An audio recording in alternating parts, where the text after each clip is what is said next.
In 2016, California wife and mother Sherry Papini disappeared for 22 days. When she was found, she told authorities a detailed account of being kidnapped and tortured. Years later, in a stunning twist, Papini pled guilty to making false statements about what happened to her, setting off a media firestorm. Now, for the first time, Sherry Papini is telling her side of the story and revealing shocking new information. Sherry Papini, Caught in a Lie, an ID documentary event, Monday, May 26th at 9 on ID. Set your DVR.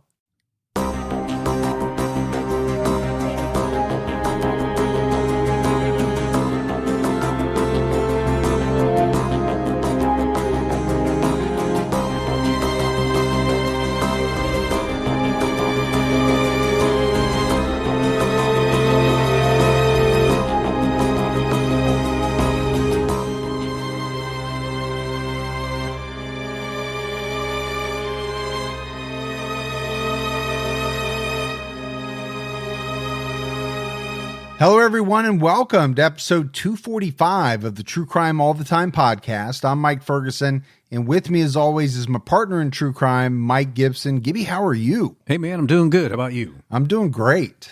I just made you dinner. You did. You should feel special because I don't cook all that often. That is true. But I whipped us up a little something. Yeah. And it wasn't bad. It was good. Not to pat myself on the back, but it wasn't too bad. You got that boiling that water down just right. Yeah. You and I usually order out because we're busy and we're running late. I had a little bit of extra time and I thought, you know what? I'm getting tired of eating out. So I'll just, I'll make something. Let's go ahead and do our new supporter shout outs. For Patreon, we had Emily Rice. Hey, Emily. Ricardo Laguerre. What's going on, Ricardo? Jennifer Cook. Hey, Jennifer. Victoria Myers. Well, thank you, Victoria. Alan Roberts. What's going on, Alan? Tiffany Dreyer. Hey, Dreyer. Virginia from Perth. Well, now we know where you're from, Virginia. Exactly. Mackenzie Ringwood. Hey, Mackenzie. Dustin Kirkham. What's happening, Kirkham? Patrick Anoni. Ooh, Anoni. Lauren Tapley. What's going on, Tapley? David Allen Baggett. Hey, Baggett. Adam Tills. Hey, appreciate that, Adam. Kara Guitar. What's going on, Guitar? Holly Jones. Hey, Holly. Tracy Montgomery. Hey, Tracy. And last but not least, Paige Morales. There you are, Paige. And then if we go back into the vault, Gibbs, this week we selected Karen Rosenstein. Well, appreciate that, Karen. Yeah, when it comes to Patreon, we definitely appreciate the new supporters, but also those people that have been with us for a very long time. We had some great PayPal support as well. Amanda wanted to wish a happy birthday to Mike Zarth. Well, happy birthday, Mike. Exactly.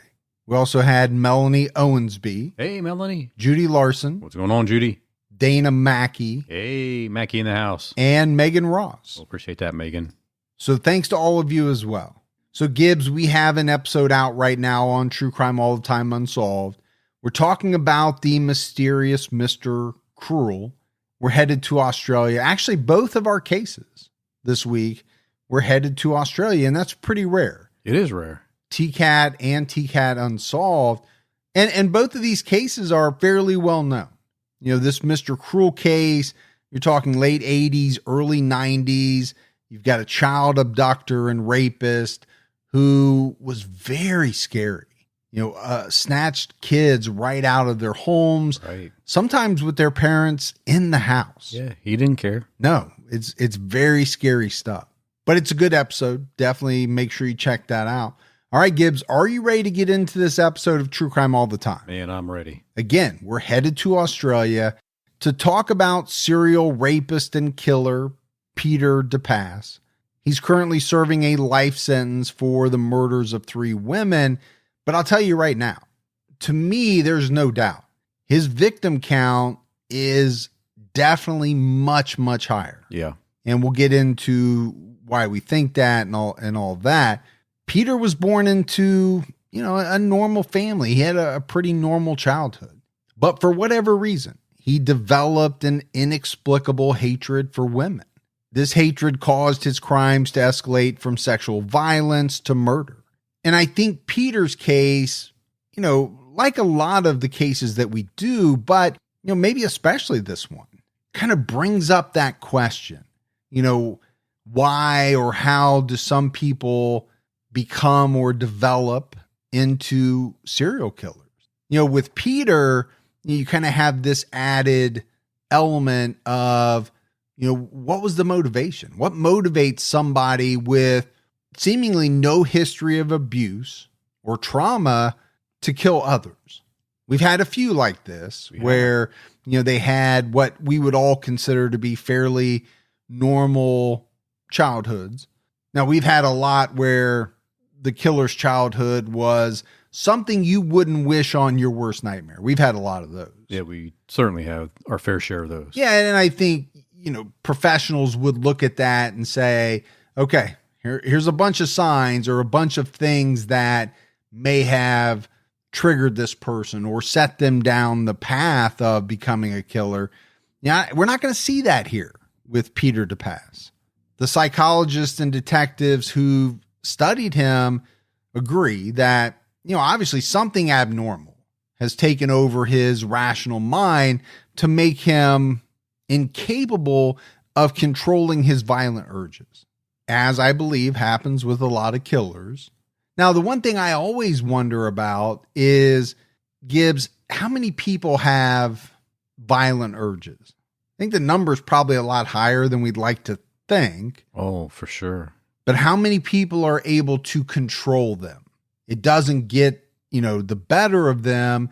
They never kill anyone. They never, let's say, violently sexually assault anyone or anything like that. Maybe they have the thought, but they just don't act on it, right? And I wonder how many people or what type of percentages exist of people that have it and then people that control it versus people that don't. Yeah.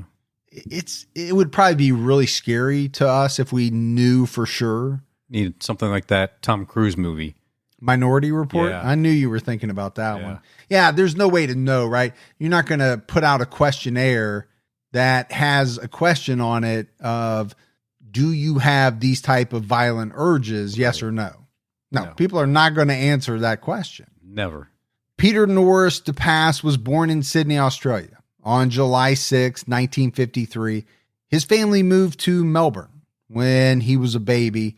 And like I said, he grew up in a perfectly average middle-class Australian family. Peter was the youngest of 3 children. Now, his siblings were much older than him. So I think, by his parents, he was babied and almost treated like an only child because his siblings were so much older. Yeah. Well, you know how that goes. Well, I know what it's like to be treated as an only child because right. I was one. I don't know. Was I babied? Maybe. Was I spoiled? Maybe. I think that's a yes and yes. I definitely know Peter was spoiled as a child.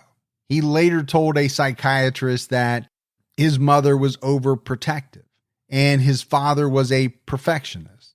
And the overprotectiveness, right? You do sometimes see that with only children. Sure. Is that how you say that?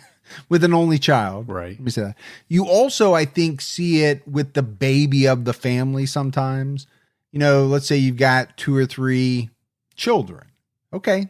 The first 2 are getting older. Let's say they're getting ready to head out on their own. You have the one left. Right.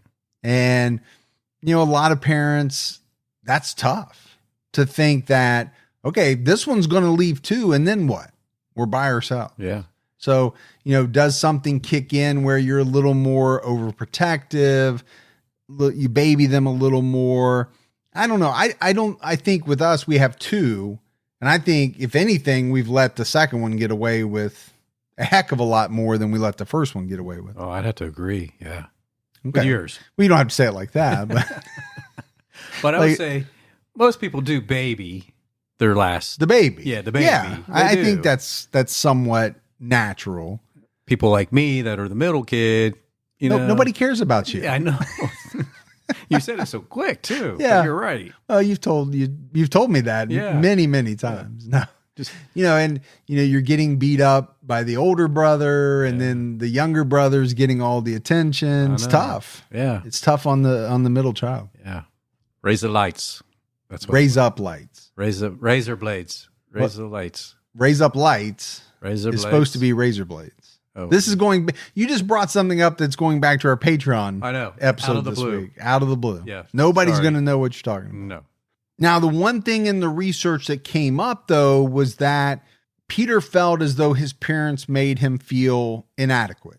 So I think they had very high expectations for him, which I don't think there's anything wrong with that. But can it lead to sometimes a child feeling as though they can't measure up no matter what they do? Sure, that happens. Yeah, that's just a tough way to go, I think. To have, a father that's a perfectionist and then have these high standards. It almost makes it impossible to reach. Well, it can, right? But you and I have talked about parenting is such a fine line. Do you want to push your kids to be all they can be? I think you do. Sure. But do you want to put them in a situation where they feel like a total failure, like they can never measure up? Well, no, absolutely not.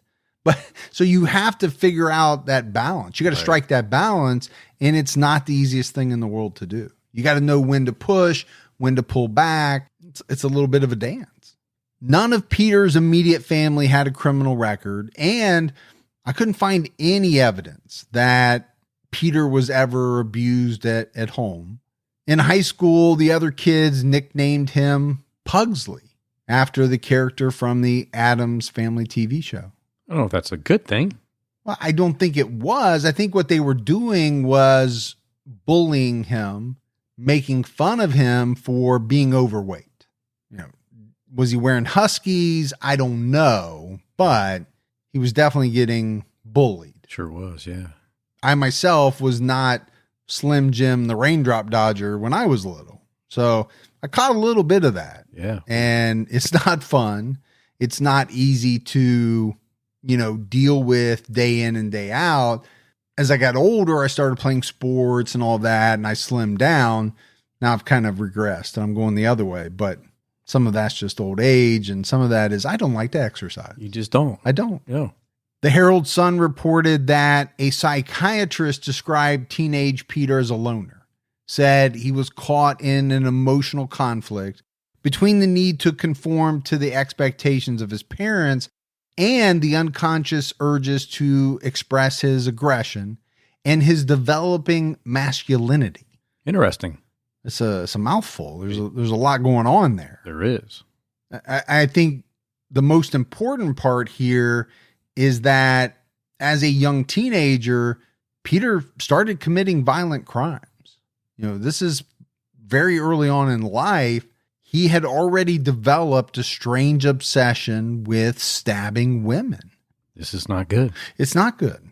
I mean, we're talking about him committing his first crime at the age of 15. It was on October 3rd, 1968, that Peter stabbed his next door neighbor with no provocation. That's another big issue, right? Just out of the blue. Yeah, I don't think you should be stabbing people anyway, but whether you're provoked or not. Now, if you're defending your life, that's something different. Oh, sure. But if somebody says something to you you don't like, you shouldn't just poke them, stab them. Yeah, walk away, man. Yeah, walk away. So he visited his neighbor and he asked to borrow a knife to peel vegetables. I'm just thinking how I would react if my neighbor came over and asked for a knife. I think my first question is, are you telling me you don't have a knife at all inside your home that you could use to peel vegetables? It'd be a good conversation to watch from the sidelines. Well, basically any conversation between myself and my neighbors is a good conversation to watch. Absolutely. Yeah. Especially when they start to get out of pocket. But once Peter got the knife, he stabbed his next door neighbor in the face, neck, and hand. Now, he was arrested quickly. And when he told the police that he just couldn't help himself and he didn't know what happened. He was put on 18 months probation and admitted to the Larundel Psychiatric Hospital for evaluation. He was there for about 2 weeks and was treated as an outpatient guest.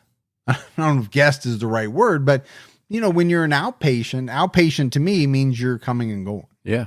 So, 18 months probation, you're treated for about 2 weeks. Psychologists were never able to diagnose Peter with any specific psychiatric disorder. They only said that he had some sort of, quote, personality problems. Well, I think his neighbor could have told them that. Yeah. Yeah. And again, we are talking about the 60s. So mental health in the 60s, a little bit different than it is in 2021. We know a lot more. Oh, yeah, that's for certain. There's no doubt.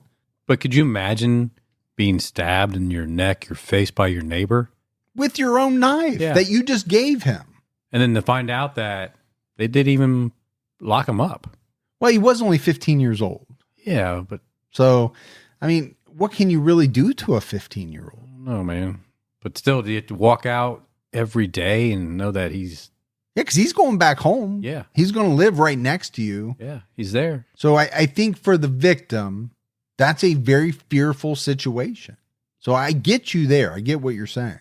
The next year, in October 1969, Peter broke into a morgue and he stabbed the bodies of 2 elderly women.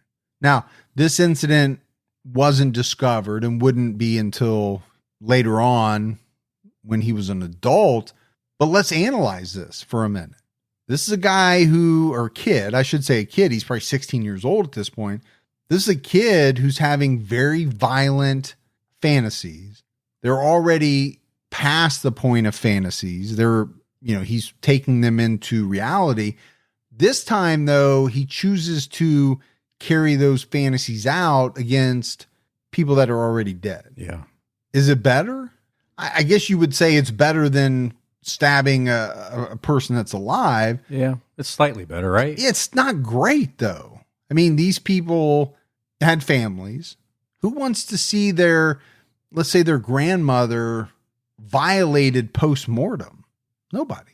But I think what it really does is it shows you how depraved that he already was, right? By 15, 16, we're into some dark territory. Peter left high school before his senior year, and he went to work as an apprentice fitter and turner. And apparently I had to look this up, Gibbs. It's a person who works on like the fabrication, alignment of parts for products. I used to do that. Did you? I did. When I first went out of high school, when I was going to... When they first threw you out? You said when you first went out. Yeah. Went out involuntarily? That's right. Yeah. As in 2 men pushed you out the front doors of the high school and said, don't come back. Don't come back here. Yeah. I said, okay, I guess I'll go do this. In 1972, Peter was 19 years old, and he was caught peeping into a woman's window. And that's something that you see a lot, right? In the backgrounds of usually men when they're younger, even when they get older, but the peeping Tom thing. Sure. We see that in a lot of killers. Yeah. Because what are they doing? They're trying to live out fantasies. That one happens to not be a violent one. It's still a violation, though, right? Of whoever's inside that house. You're violating somebody. Oh, for sure. Because that's a scary thing. Nobody wants to look out and see somebody peering at them through the window. It's a safety issue. And the problem with these peeping Toms is eventually they're going to want more. Yeah. I mean, I think we've seen that time and time again. Yeah. Now, he's already stabbed people. Sure.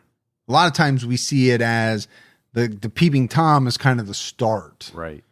Thinking that they can control it. Yeah, and maybe he had been doing it since he was younger. He just got caught right at the age of 19. We don't really know how long he had been doing it. That same year, he was charged with rape. The victim was a woman he approached outside her home. He told her that his car had broken down and he needed a screwdriver. He followed her inside her home and attempted to rape her. And when this woman resisted, he threatened to kill her baby. And then he raped her at knife point. So not only a vicious sexual assault, but it's also extreme violence. Right. I mean, would he have done that? I mean, he put the threat out there. Oh, you mean as in would he have killed the baby? Right. We don't know. Would he have, cut her, slit her throat if she put up too much of a fight? Yeah. Maybe. Yeah. That same day, Peter attempted to rape another woman. This is twice in one day. And basically he did the same thing. right? He went to this woman's house, used the same story. This woman could tell something was up. She was very suspicious, and she told Peter that her husband was coming home soon. This scared him off, and he left. But the woman wrote down his license plate number, and she called the police. And it was this act that allowed a detective to solve the rape and put Peter in jail. Smart thinking there. Yeah, very smart thinking. Whether your husband is coming home or not, let's say he had no plans of coming home soon, it's a very good tactic to use. I think it's also something that we're going to see. So Peter was a vicious guy and probably still is, but a lot of people, and especially victims' family members, we'll probably talk about it later on in the episode, they've called him a coward. They've called him a wimp because, the victims he preyed upon were extremely vulnerable. And I think this shows you that the mere mention of a male coming home scared him. He was gone. Enough to rattle his cage. Yes. Senior Detective Ian Armstrong interviewed Peter on November 30th, 1972. In this guy's report, he said, he stood out. To me, the guy was just pure evil. His attacks were all carefully planned, and he showed no remorse. We could see where he was going. I remember thinking, this guy could go all the way. He is an unmitigated liar. He's a very dangerous young person who will continue to offend where females are concerned and will possibly cause the death of one of his victims if he is not straightened out. So, you have this detective writing up this report. He could not have been more on the nose with his assessment of Peter Dupas, because all of these things are going to come to fruition. All right, Gibbs, let's take a quick break. Like a lot of people, I've struggled finding help with stress, pain, and soreness. Sometimes I have a hard time getting to sleep. I was hesitant to try CBD until Caliper came along. Caliper delivers 30 times more CBD in the first 30 minutes versus CBD oil. Each packet contains precisely 20 milligrams. It's always THC free, so you can feel better without the high. I open up a packet and mix it in my coffee every morning. It's like my day starter. You get all the benefits of CBD in just 10 minutes. There's no weird taste, no oily residue. It mixes so easily into my coffee. I don't even know it's there. It's all natural, vegan, non-GMO, free of fillers, added chemicals, and artificial flavors. You can get 20% off your first order when you use our promo code TCAT at trycaliper.com/TCAT. You can try Caliper CBD risk-free for 30 days. If you don't love it, they'll give you a full refund. That's trycaliper.com/TCAT. Don't forget promo code TCAT for 20% off your first order. Folks, I am loving our new sponsorship with Grove. Companies around the world produce 2 billion pounds of new plastic every day, and just 9% of the plastic we put in our recycling bin actually gets recycled. At Grove Collaborative, they believe it's time to stop making single-use plastic. I have ordered a ton of stuff from Grove. My favorite is a glass spritzer bottle along with their concentrated cleaning solution. So you mix water with the cleaning solution, it's all glass, and it works great. It's got an amazing orange smell. I love it. They also have these great walnut scrubbing pads that are amazing. A lot of people say they want to use natural products, but not many people do. Grove is the online marketplace that delivers healthy home, beauty, and personal care products directly to you. They take the guesswork out of going green. Every product is guaranteed to be good for you, your family, your home, and the planet. Join over 2 million households who choose to shop sustainably at Grove. Plus, shipping is fast and free on your first order. Choosing products that are better for you and the planet has never been easier. For a limited time, when our listeners go to grove.com/TCAT, you will get to choose a free starter set with your first order. Go to grove.com/TCAT to get your exclusive offer. That's grove.com/TCAT. In July 1974, at the age of 21, Peter was sentenced to 9 years in jail with a 5-year non-parole period. His psychologist, Dr. Bartholomew, noted, "I am reasonably certain that this youth has a serious psychosexual problem, that he is using the technique of denial as a coping device in that he is to be seen as potentially dangerous. The denial technique makes for huge difficulty in treatment. Well, absolutely. I mean, if you don't think you have a problem, how's treatment going to help you? Well, I mean, you can just go back to, drugs and alcohol. What's the first thing that they always say about that? Right? The first step is admitting that you have a problem. Sure, acceptance. So I'm not equating the two, No, drug and alcohol use to, this type of sexual violence, but I can imagine that it must be very hard to treat an individual who doesn't believe that they've done anything wrong. Yeah. Who's in denial about the fact that they're doing bad things. There's no way treatment would ever work on that. But again, so here's just a couple of individuals, right, who have really kind of pegged this guy at an early age about just how dangerous potentially he is. Peter was released from prison on September 4th, 1979. So he did his 5-year non-parole period. Gibbs, within 10 days of release, he raped 4 women. He didn't waste any time. No. And according to the Daily Mail, he later told a police officer, "It just comes over me. I can't help myself." No control. So obviously he got no help while he was in prison. They might have tried to help him. It didn't work. And, the other thing that I often think about is, so he's in there for 5 years. I imagine he's sitting in a cell every day for 5 years thinking about what he's going to do when he gets out. Right, yeah. Because to commit 4 sexual assaults within 10 days of being released, it kind of proves that, right? Well, he obviously wasn't sitting around trying to think about how to be a better person, how to help society. Instead, he was thinking about his next victims. Yeah, he wasn't saying, okay, when I get out, I'm going to volunteer at a homeless shelter. Yeah. I'm going to do this. I'm going to do that. No, he's thinking, as soon as I get out, I'm going back to doing what I want to do. Yeah.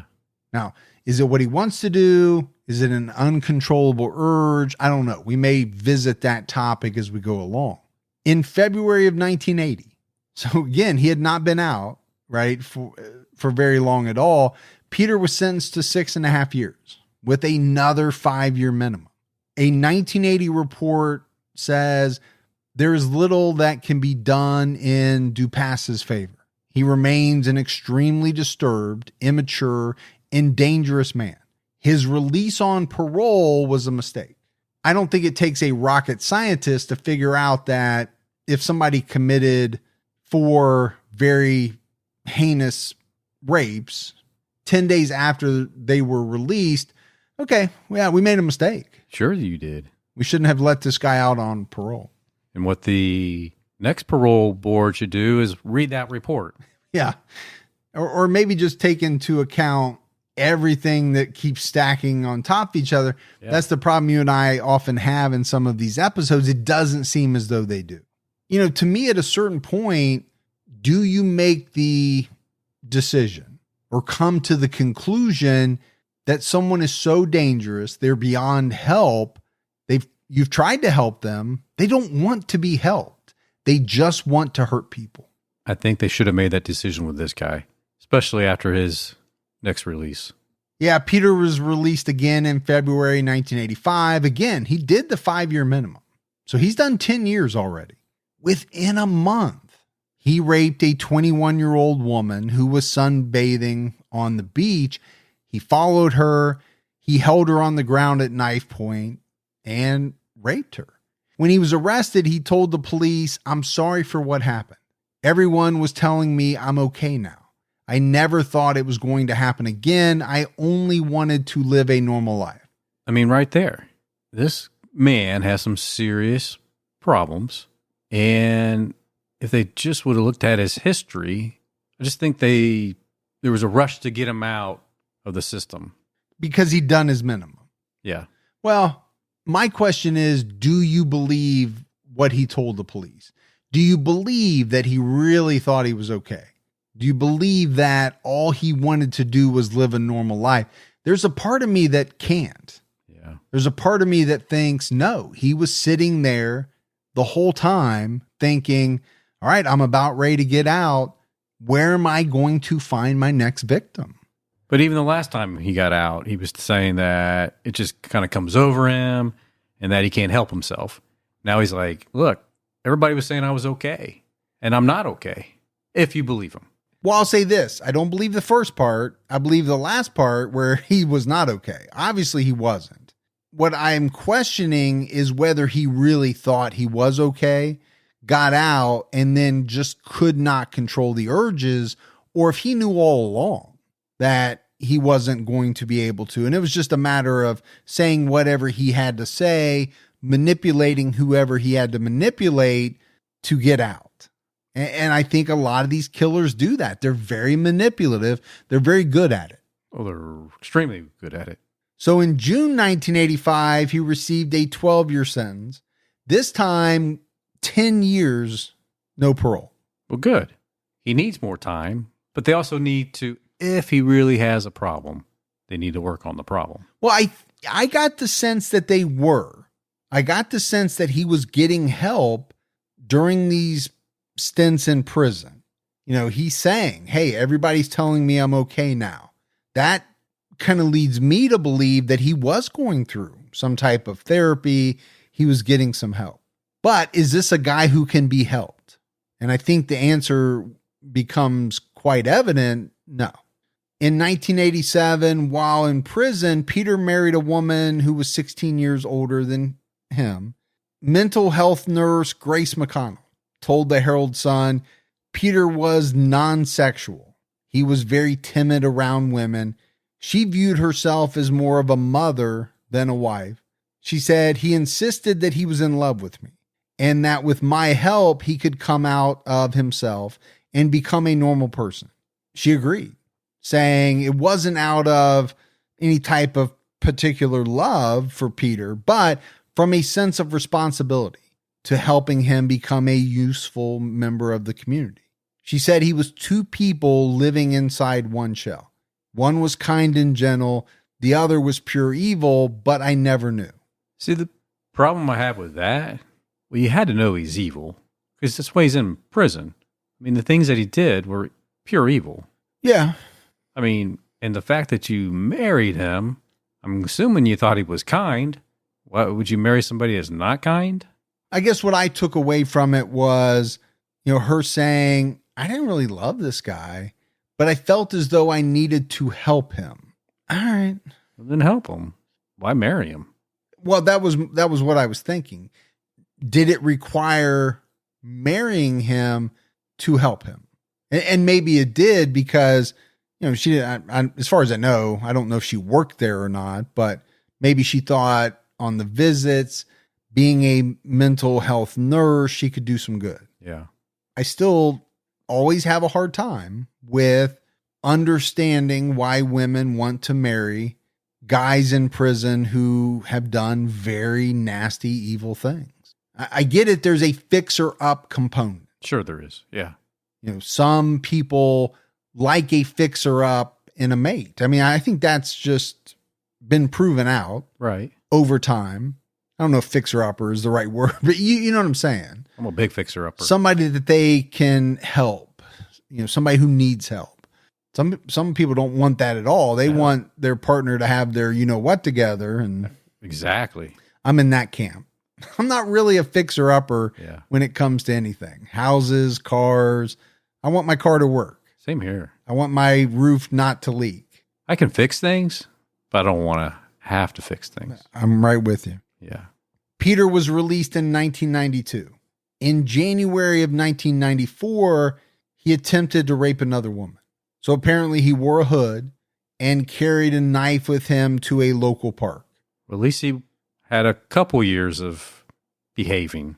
That we know of. There's the key right there. And that's something you and I talk about quite a bit, right? We can only talk about the things that are known. We're going to talk about during this episode some things that are suspected, but not known or haven't been proven. Right. Because Dupas has a bit of an unsolved element to him. There are a number of crimes that he's suspected of committing that we'll get into. The other thing, though, Gibbs, is if you're wearing a hood and carrying a knife to the park, you're not looking for a pickup basketball game. You're looking to do something very bad. Yeah. I mean, the intent there is obvious. He found a woman who was picnicking with some of her friends. When she left to use the restroom, Peter followed her. He held her at knife point and attempted to rape her, but thankfully, some of her friends chased him off. As he was fleeing the scene, he crashed his car and he was arrested. In August of that year, he took a plea deal. On a false imprisonment charge, he was sentenced to 3 years and 9 months in prison. Now, here's the other thing, right? So this guy has been in prison more than he's been out. At what point do you take a look at the repeat behavior and say, this guy's no good? Yeah. 3 years on a false imprisonment charge.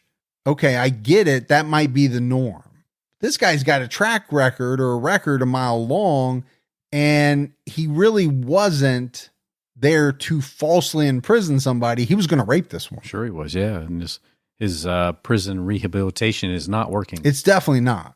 So he was released in 1996. So just a couple years of that sentence. Yeah, he spent about 2 years. He moved to a house in Pascoe Vale, a Melbourne suburb, from 1997 to 1999. He murdered 3 women, and it was the third murder that led to his capture. And really what happened, Gibbs, was the police worked backwards to discover that Peter Dupas was a serial killer. Yeah. And we're going to get into the murders, but, so he does this latest prison stint. It was only 2 years. But when he gets out, he starts murdering. A whole nother level. So, I mean, what does that tell you? Obviously, he didn't get the help he needed. If anything, my thought is he was sitting around in prison saying, what I've been doing is not working. I keep getting caught. So is the answer for me to eliminate witnesses, thereby eliminating or minimizing the chance that I'll get caught and have to go back to prison. I don't know what was going on exactly in this guy's mind, but I think it's a strong argument. Yeah, I think that argument can be made. Peter killed Nicole Patterson in April of 1999. Nicole was a 28-year-old psychotherapist who worked as a youth counselor for the Ardagh Youth Foundation. She helped young people struggling with drug addiction. She was acting on her dream of owning her own practice by setting up her office in her house. She put ads in the paper to get clients. And basically what Peter did was he called Nicole to set up an appointment for depression and a gambling addiction. But his real intention was to assess when she'd be most vulnerable.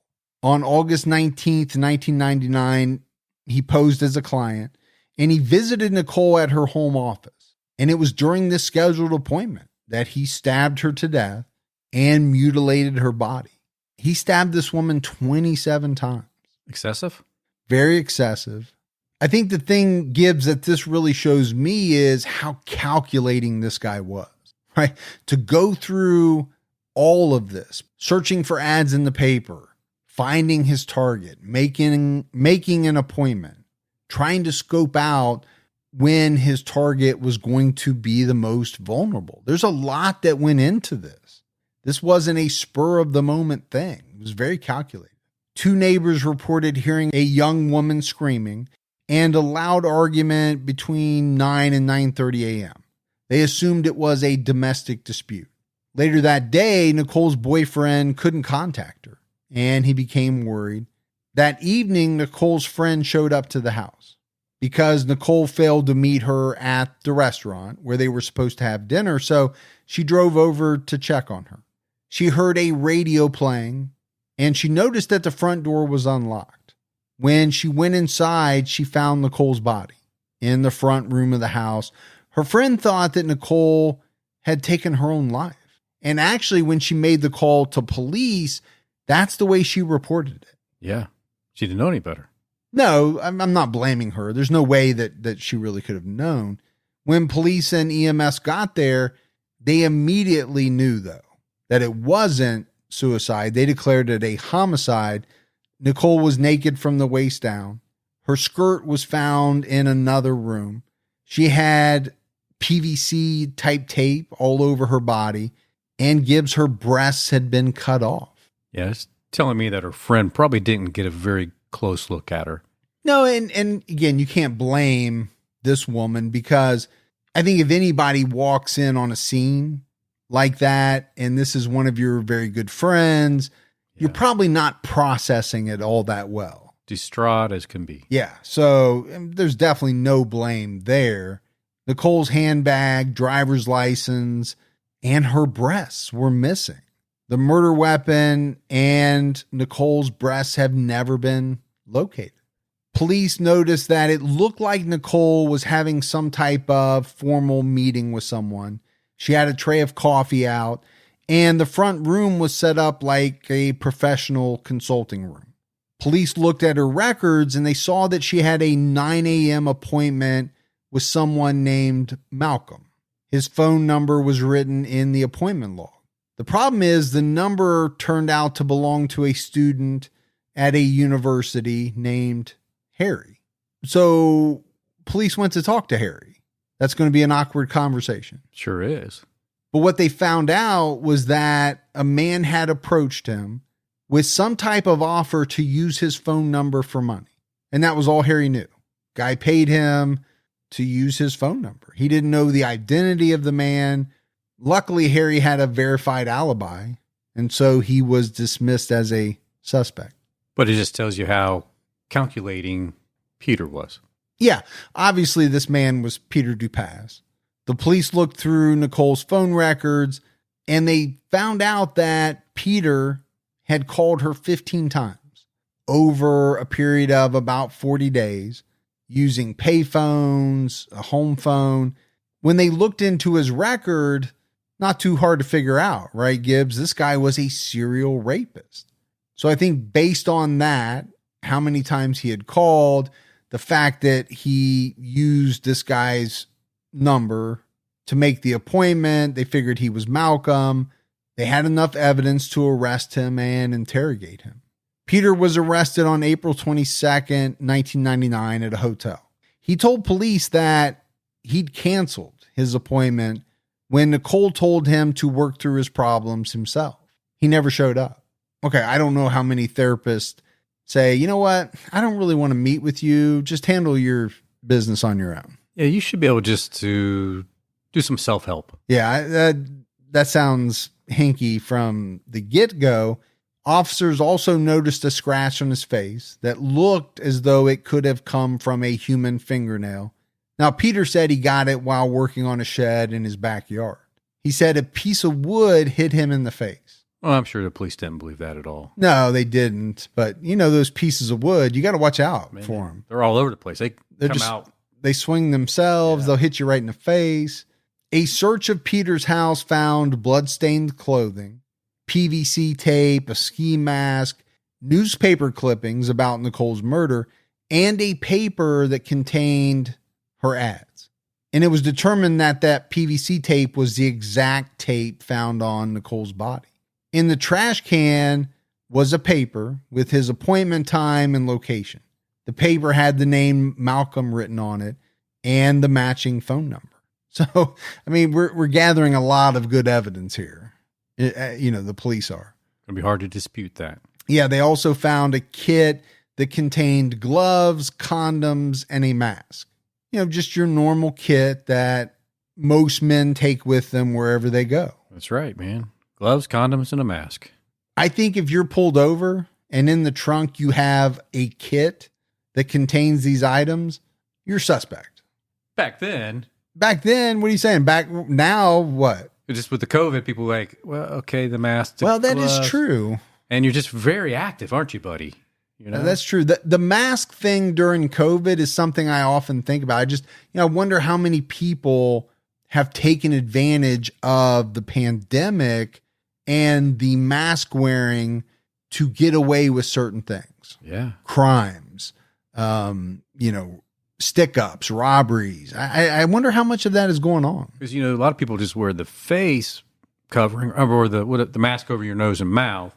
Mm-hmm. But I've seen people with even like full face mask on. You mean like a full gator type? Yeah. Jesse James, I'm robbing a train mask? You got it. Yeah. Yeah, I'm sure there are people, because there are always unscrupulous people looking to take advantage of a bad situation. Sure.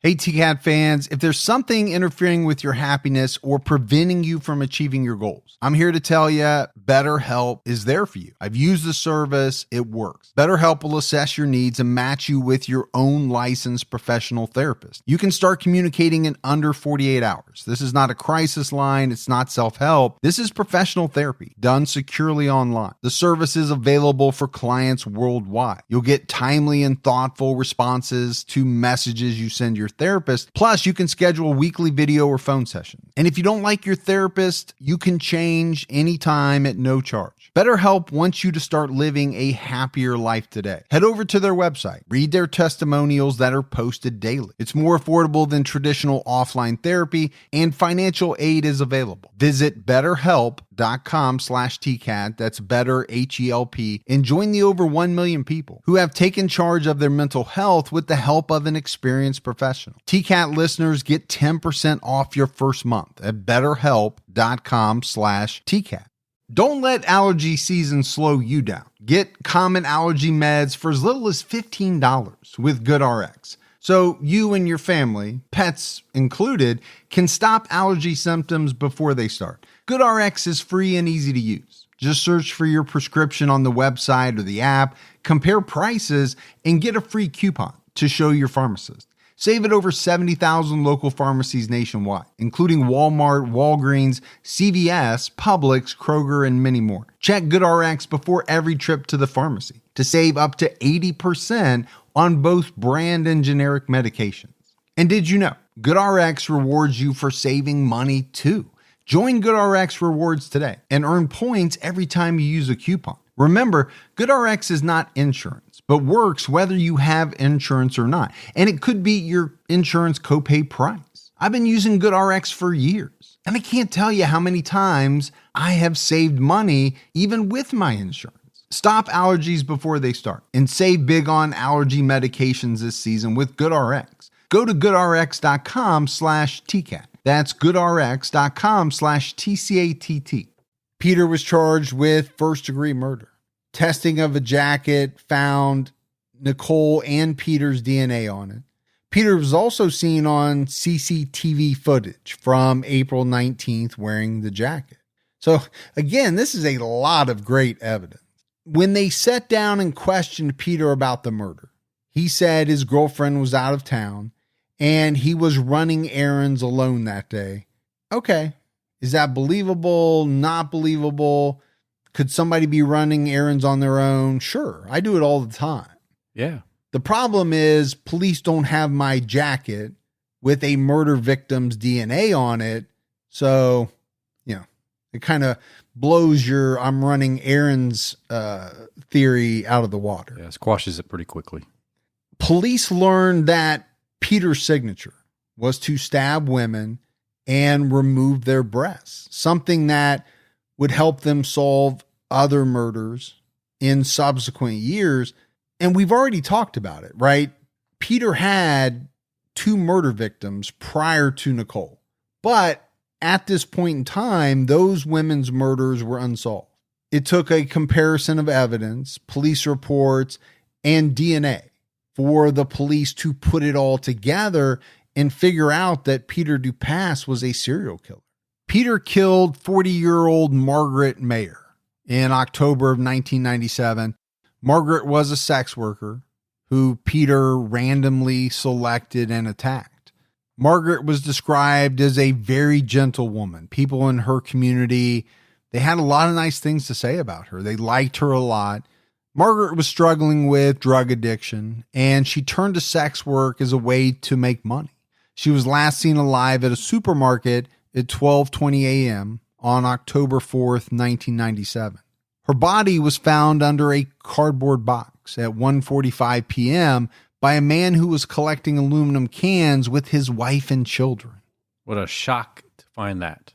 Yeah, you're just going along trying to find some aluminum cans, make a little extra money. You got your whole family in tow, and you find a murdered woman. Peter strangled Margaret, stabbed her, and after she was dead, he cut off her left breast and he stuffed it in her mouth. This is a sick SOB. It really is, man. She had a stab wound to her left wrist.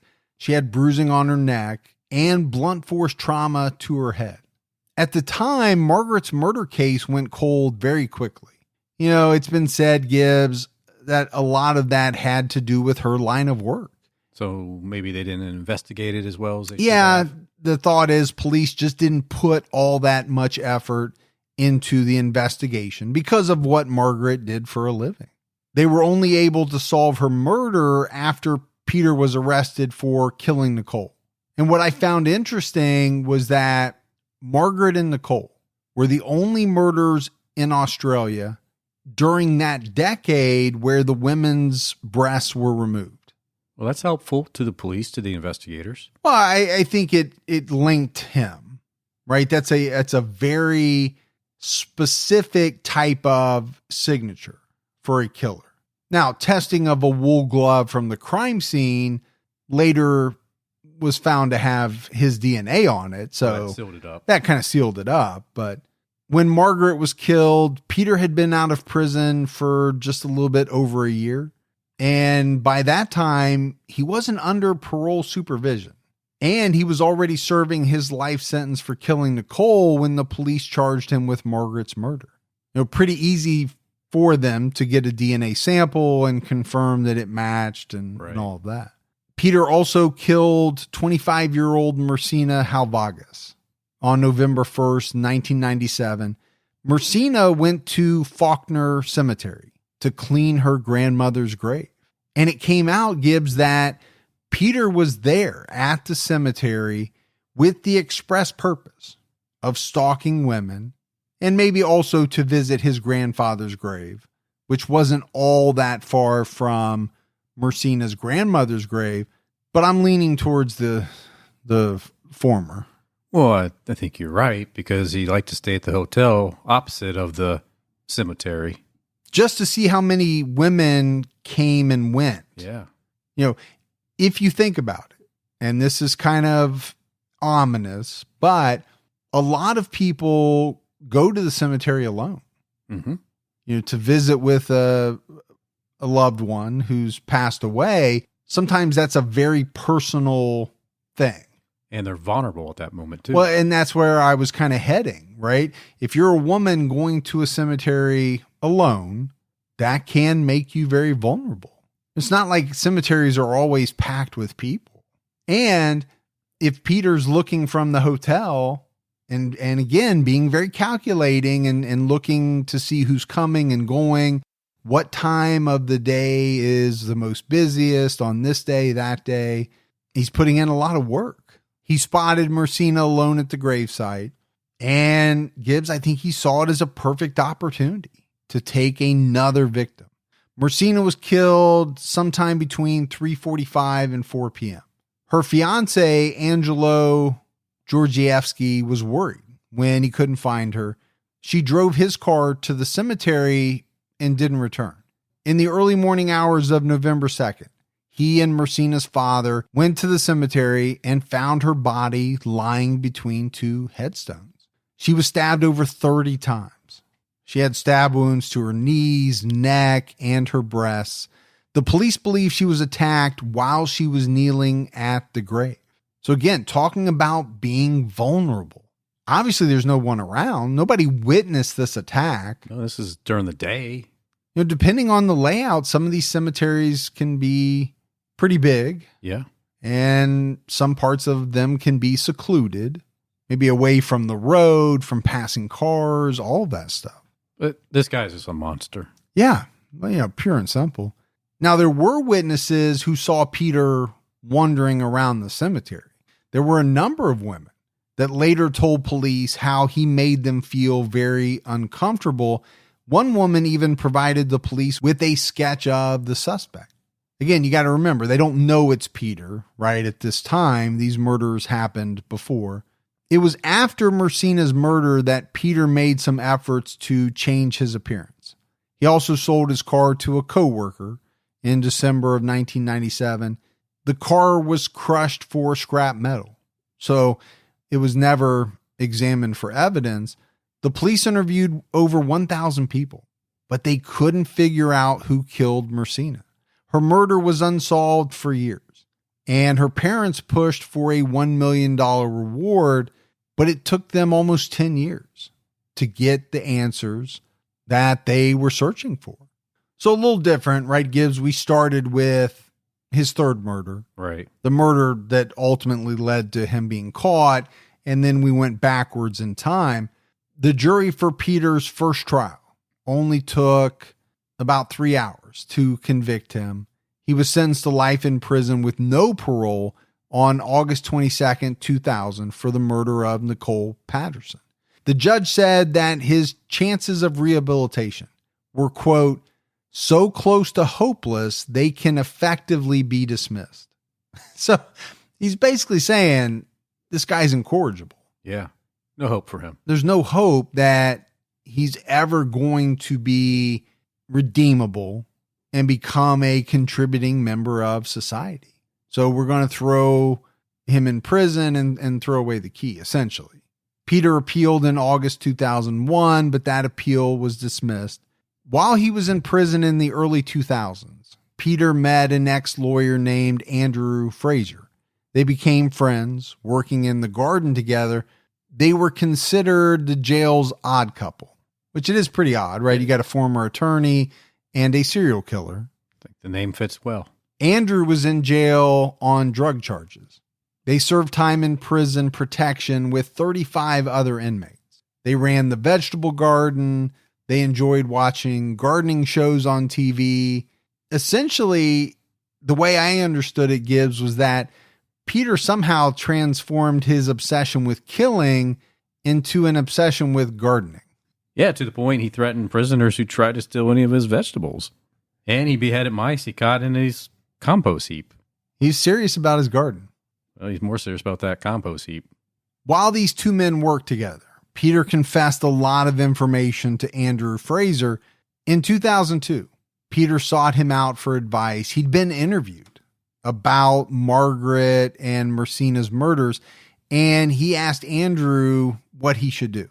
The detectives told him a DNA sample linked him to Margaret's murder. He told Andrew there was no forensic evidence linking him to Mersina's murder or to someone he referred to as the old Sheila down the road. The old Sheila down the road. Okay. At the trial for Margaret's murder, the prosecution presented similarities between her murder and Nicole's murder. The defense argued that breast and genital mutilation were common during the Vietnam War, so that was not enough evidence to convict Peter, but the jury disagreed. Peter was sentenced to life in prison without parole on August 16th, 2004 for Margaret's murder. So now he has 2 life sentences, no parole. Right.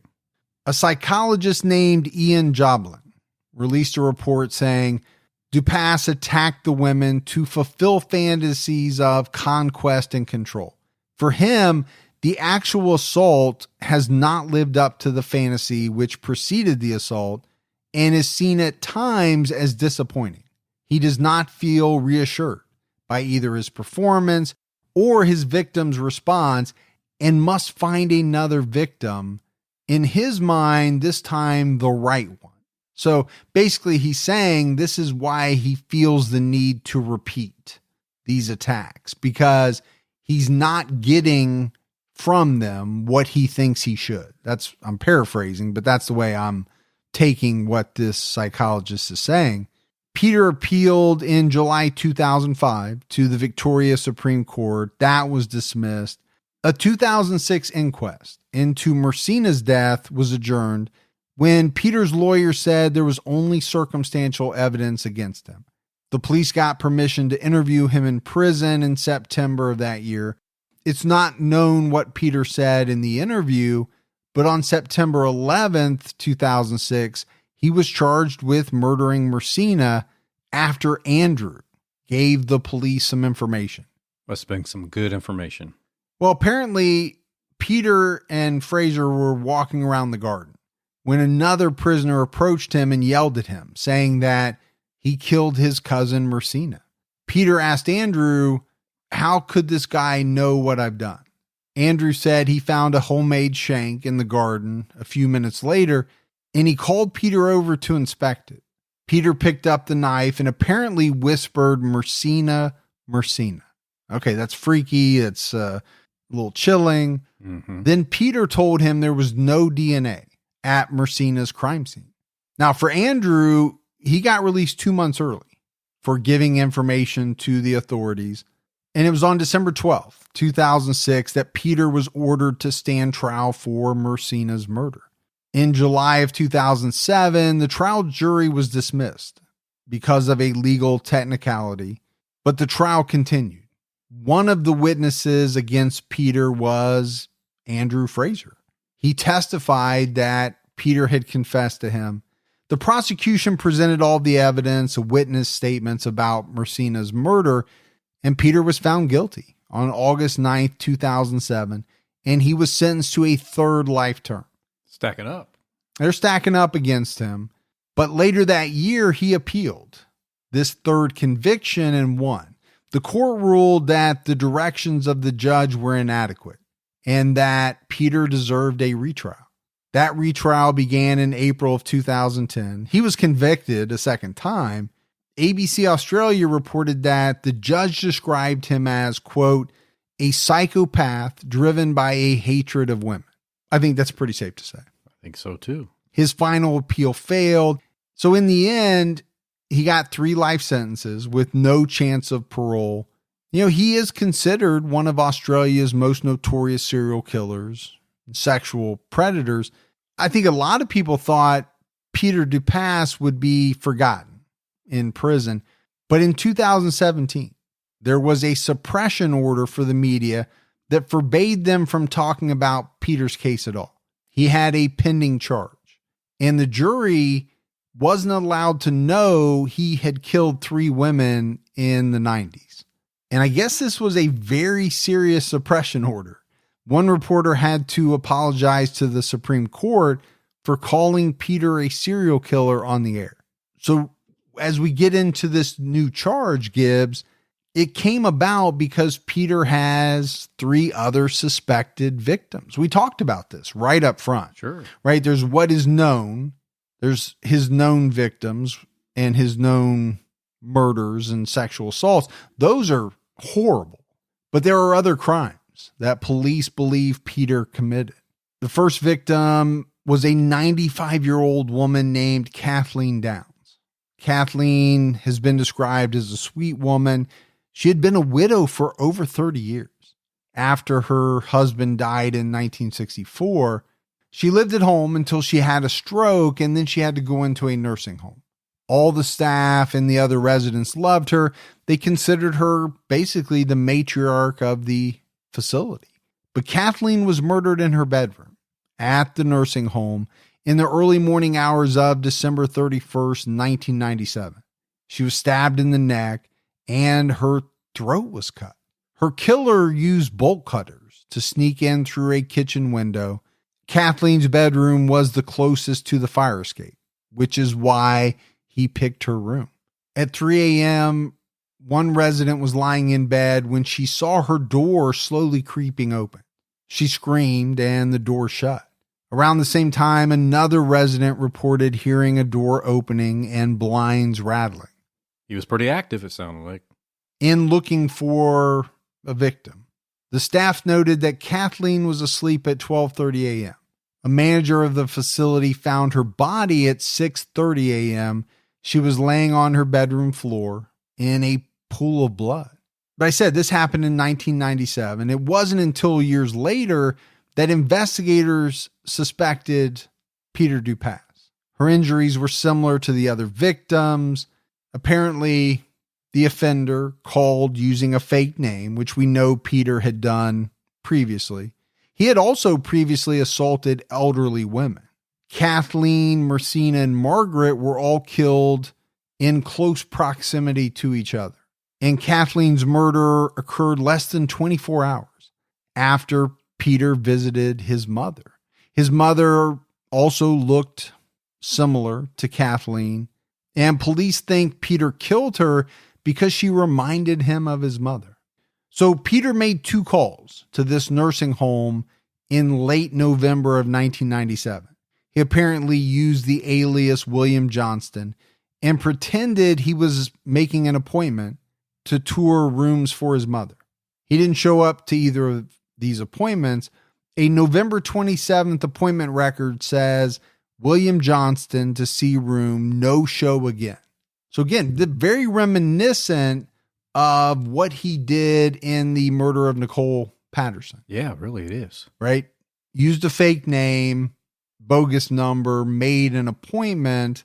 On December 31st, 1997, Peter made calls to his girlfriend in South Africa at 4:36 a.m. and 4:38 a.m., which police said prove he was awake at the time Kathleen was murdered. Okay, not real concrete evidence, but I get what they're saying. Less than 2 months after Kathleen's murder, someone broke into Peter's home. They stole some jewelry, power tools, and a camera. The burglar was arrested and confessed he also stole some bolt cutters. The funny thing was that Peter never mentioned anything about someone stealing his bolt cutters. And why would he do that? Well, if he was the killer and he used these bolt cutters, okay, that's okay. Steal them. Right. You're taking the evidence with you. Yeah, I can see where he wouldn't be too upset about those bolt cutters walking off. No, not if he used them in the commission of a murder. Not at all. In December 2000, the Victoria police offered $100,000 for any information on Kathleen's murder. Peter also spoke to Andrew about Kathleen. And this is where it came out, Gibbs, that, this reference that he made to what he said was the old Sheila Downs. He claimed he left no forensic evidence behind at the scene. And the Herald Sun reported that he said, I reckon I'm going to end up wearing the old Sheila Downs too. So I think everybody is kind of taking that to mean that the old Sheila was Kathleen and that he thought at some point he was going to be nabbed for her murder. Peter was interviewed again in 2001, but he refused to comment. In June 2013, Peter was taken from his jail cell for an interview about killing Kathleen. The police were allotted 5 hours to question him, but it only took 40 minutes, basically because he refused to answer any questions. I think they gave up 40 minutes in because they just knew they weren't going to get anything out of him. Like, this guy ain't going to say nothing. In 2014, Peter was called to give evidence at an inquest for the murder of Kathleen Downs. He didn't speak at the inquest on the grounds that he might have incriminated himself. Now, Andrew spoke at the inquest about what Peter told him about Kathleen, and for that, he received part of the $1 million reward for information. And he got a reduction of 2 months off his sentence. Yeah. So, again, he already had an incentive to talk and to give up information. Yeah. But, you're going to get a little cash out of it too. Can't hurt to have a little bit of walking money. Peter was officially charged with killing Kathleen in February 2018, but the case collapsed a year later. The suppression order on the media was lifted after a murder trial against Peter was dismissed in October of 2019. The prosecution's star witness, former prisoner Andrew Frazier, was sick with cancer and he couldn't testify. So basically that ended the chance of Peter getting to trial. So there was no need for the suppression order. Now, Peter is also suspected of the February 13th, 1985 murder of Helen McMahon. Helen was beaten to death while sunbathing at the beach. Her naked body was found covered by a beach towel near the location where Peter raped the 21-year-old woman on the beach. Well, Peter's done that before. Yeah. Yeah, he's gone back to previous areas. But what I found interesting was that the day Helen was killed, Peter was on temporary leave from prison that day.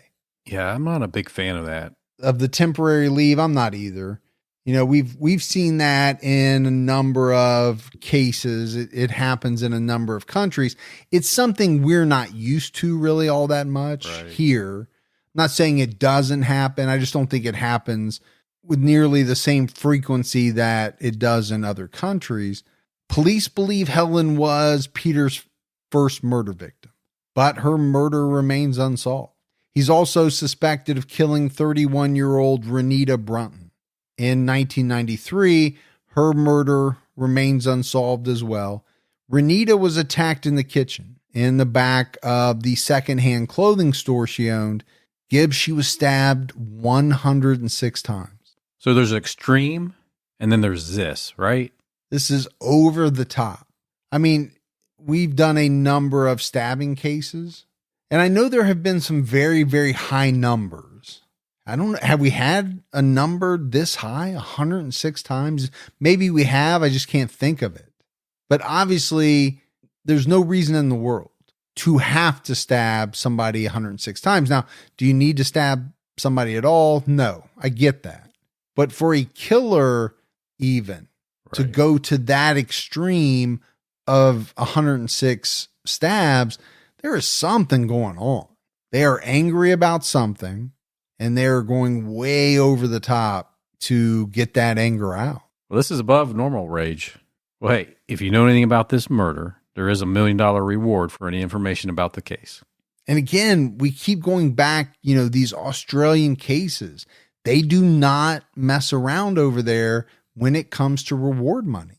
They really put a lot of emphasis on reward money to try and solve cases. Much more so than we do here in the U.S. For sure. And I wish everybody would up the ante. Yeah, no, I'm right with you. As of this year, Peter's 68 years old. It's almost certain that he will die in prison, a fate that I think most people believe he deserves. The judge said that the trial dismissal doesn't mean Peter is acquitted. Prosecutors and police might be able to bring a case against him in the murder of Kathleen Downs in the future. Many people hope that new evidence will come forward about Helen and Renita's murders as well, so their families can get the answers that they deserve. It's a brutal case, man. And this is a brutal guy. I go back to the beginning. Not much in the way of background that really would make you think, okay, this guy was going to head down a really bad path, right? We didn't talk about abuse. We didn't talk about trauma. We actually said there was no evidence of it. But there's no doubt there's something going on inside him. And I'm telling you right now, Gibbs, at 68 years old, I bet if he walked out of prison today, his first thought would be, where do I find my next victim? Yeah. How can I find somebody that is vulnerable that I can take advantage of? There's no doubt in my mind. And he doesn't have a fear of going to prison anyway. No, he spent more than half his life, it seems like, in prison. Yeah. I think way more than half his life. As we wrap up this case, one of the things that, really kind of fascinated me was I watched some videos, most of them, I think, from ABC News Australia, and it was family members, specifically the family members of Mersina, talking about Peter. And, after that trial and everything, and they rightfully so, they were just blasting this guy. But what the words they were using, they were calling him a coward, talking about the fact that, he's in prison, but he's got to be in protective custody. There's no way he could stand up to a man. He can only take advantage of, someone vulnerable. That's the kind of piece of what that he is. And you could really just get the sense of rage from them that they had against this man, and rightfully so. Sure, yeah, absolutely. I mean, he took away their loved one from them. But a pretty well-known case, especially in Australia, well-known killer. He got what he deserved, but I think he deserves even more. Now, I don't know what he can get as far as, extra life sentences. I guess what I mean is I want to see him held accountable for these other murders if he did in fact commit them. And I think a lot of people think he did. Well, I hope so too. I think he definitely did one of the three. I kind of think he probably did two of the three. I'm not sure about the third one, but well, yeah, I mean, there's no certainty there. I mean, there's a lot of smoke, I think, especially when you talk about the murder of Kathleen Downs. Is there fire? I don't know. It seemed like probably not, because once Andrew was unable to testify, it pretty much fell apart.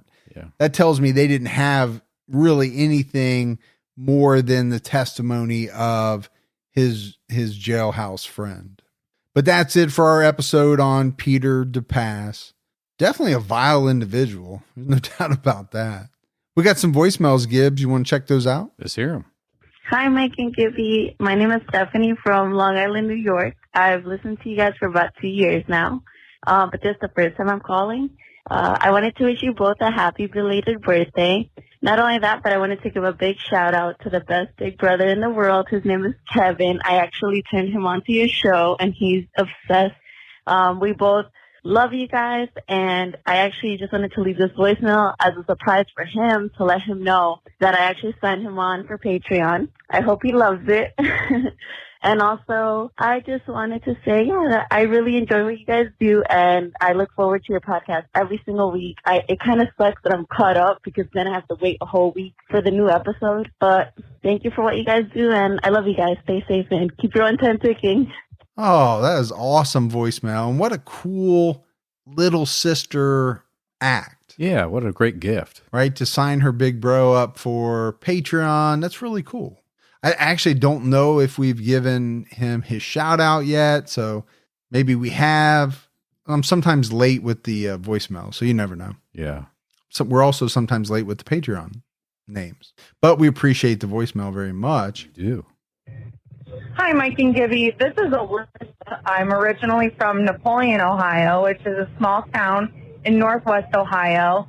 But I am now living just up the road in Toledo. And I have been for a while. I'm trying to catch up. I'm currently on episode 100, which is Ed Kemper. And I love your guys' podcast. I love that you're super respectful to the victims and their families. Because there are some podcasts out there I've listened to that aren't and can just be kind of disrespectful. So keep up the good work. I did have kind of a connection to you guys. I actually have an aunt and uncle that live in Centerville, which I know is probably not that far from you. And my parents were actually there visiting them and went to a Bad Company concert at the Phrase Amphitheater. So just keep up the good work. I love listening to you guys on my way to work and when I'm cleaning around the house, and keep your own time ticking. Hi, guys. This is Alyssa from Napoleon again. I just forgot to add that, Gibby, I love you, but Team Fergie, just because my birthday is June 28th, and I know on a podcast I listened to not long ago, he said his is June 29th, so I got to stick with my June guy. Sorry, Gibbs. Well, I had to add that back in. You did, didn't you? I couldn't just let the first part go. Yeah. So obviously Centerville is very close. It is. To where I live. You and I have both been to the Phrase. Very cool place. I was there that night because I opened up for him. You did. You opened up for Bad Company. Yeah. I actually loved Bad Company back in the day when I was in high school. I had a Bad Company phase. But you did. Feel Like Making Love, good Don't classic look at me like that rock. when you say that. I know. That's weird. I shouldn't look you in the eyes when I said that. But we appreciate the voicemail. Hey, y'all. My name is Emily. I'm currently from Jonesboro, Georgia. Sorry. I was calling because I've been listening to your show for about 2 months now. I actually work at an office job, and I literally just key from a computer all day. And, yeah, so I just listen to you guys, like, pretty much all day. I was actually calling because it's 11 o'clock at night, and I just watched a TikTok that was talking about how Atlanta, Georgia may have a serial killer. So, just pray for Atlanta right now. That's one. And two, hopefully they catch the serial killer soon so you guys can make a TCAT episode about it. Yeah, I love you guys' show. I love everything you do. And yeah. All right. We got to be worried about the serial killer in Atlanta. Now, Atlanta's a big place. It is a big place. I kind of assume that there are probably, I hate to say this, but one, if not more, serial killers operating in and around Atlanta at most times. When you're talking about a big city, Atlanta, even bigger cities, New York, LA, I just assume that they're serial killers. It's scary. Definitely more out there than we realize. Yeah, but this is one that's obviously getting attention because I think they may be starting to put the pattern together. Right. So obviously that's a scary thought. Hi, Mike and Gibby. This is Angela Sal from Hickory Creek, Texas. And I wanted to tell you all a funny story. I was in my car listening to you guys on the Bluetooth radio in the car. And y'all were talking about, Gibby's crime adventures. And so I'm listening, I'm driving, and all of a sudden I hear, police reported ahead. And I thought Mike had thrown something in there to be funny, and then I realized it was my Waze app letting me know that there was police ahead. So anyway, it was so funny. I was laughing in my car. I just wanted to share that with you. Love you guys, and keep your own time ticking. It was funny, and we didn't even do it. I know, but I wouldn't be surprised if you did no. do that. What I am, my Waze does not sing to me. I need to figure out how to change it so that my Waze says, police reported ahead. You just wanted to sing. No, but that would be funny. It would be funny. So we appreciate all the voicemails. We had Mailbag Gibbs. Bree Hildebrand sent you 10 $100 bills because you requested it. I know. Now, it turned out to be fake movie money. It was. But up until the point where you figured it out, it was priceless. I fanned it out on your chair in the studio, and I got the biggest kick. I should have put it on video for Patreon. But so what I need to say is real. I would like real $100 bills. Yeah. When you rub that genie lamp, you got to be very specific on how you make your wishes. Yeah. From the U.S. From the US. May Cecily Eglin sent us some Norwegian chocolate, some hand-knitted socks. Very cool. Yeah. I Still Call Australia Home sent us 2 huge bags filled with Tim Tam. They certainly did. Huge bags. Yeah, huge. And there was no other name on there, so that's what I'm going with. Tracy Campo sent us a big box of goodies from Buc-ee's. And it was massive. Beef jerky, beaver nuggets, a whole bunch of stuff. Gummy bears, everything. Loaded. Yeah. So we appreciate all that. Gibbs, that's it for our episode on Peter Dupas and another episode of True Crime All the Time. So for Mike and Gibby, stay safe and keep your own time ticking.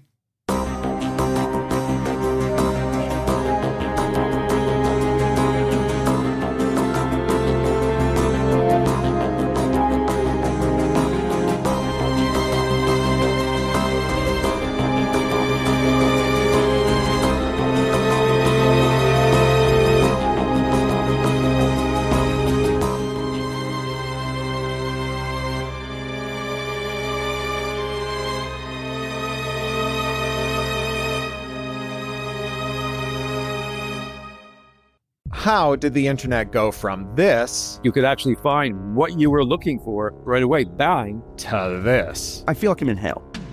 Spoiler alert, it was not an accident. I'm Cory Doctorow, host of Who Broke the Internet from CBC's Understood.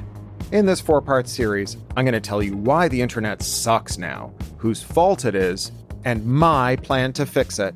Find Who Broke the Internet on whatever terrible app you get your podcasts.